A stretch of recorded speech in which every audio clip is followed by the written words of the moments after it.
Our annual replacement program, we're getting it out a little bit early this year. We did have a main replacement program early last year. This one and locations are in your packet. There's a few different locations.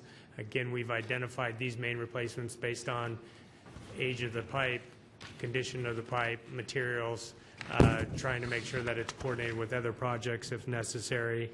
We were happy with the bid. It actually was good numbers, a little bit below our engineering estimate. One of the reasons for that is because we did get it out early in the season. Usually get a little bit more competitive bidding if it's earlier in the year. So Shane Oden is the project engineer on that. He's here to answer any questions you might have, but our recommendation is to award to the lowest responsive and responsible bidder. Michael. I just want to say thank you for that explanation, because I was concerned, a little bit concerned about the fact that the bids came in so low. I mean, we don't want to overspend, but then again, you also don't want to end up getting cheap work, you know what I mean? Right. But I also noticed that many of the bids, there wasn't much spread. A lot of them were low, which gave me confidence in thinking that these weren't lowball numbers that the contractor would regret, that maybe he can stick to it and still make his profit. Yeah, I think that's a fair assessment. We're very comfortable with this contractor.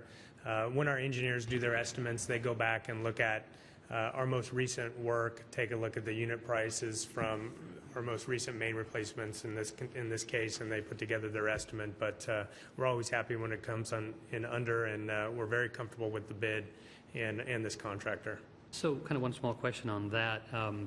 Is it getting easier or harder to come up with good engineers' estimates, given the fact that we've kind of been through a funny cycle financially? Is it harder to predict? I know, 5-6 years ago, the Chinese were buying up all the concrete and plywood in the planet, and it was kind of hard to.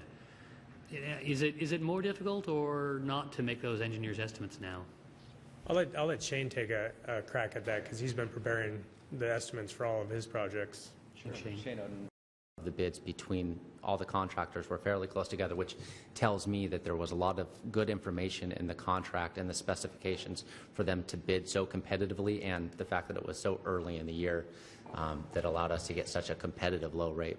We did have a pre-award meeting with the contractor to verify the rates, and they provided me with substantial information about cost breakdowns and everything down to what they were paying their employees and how much time they estimated it take them to do the work. So it's valid.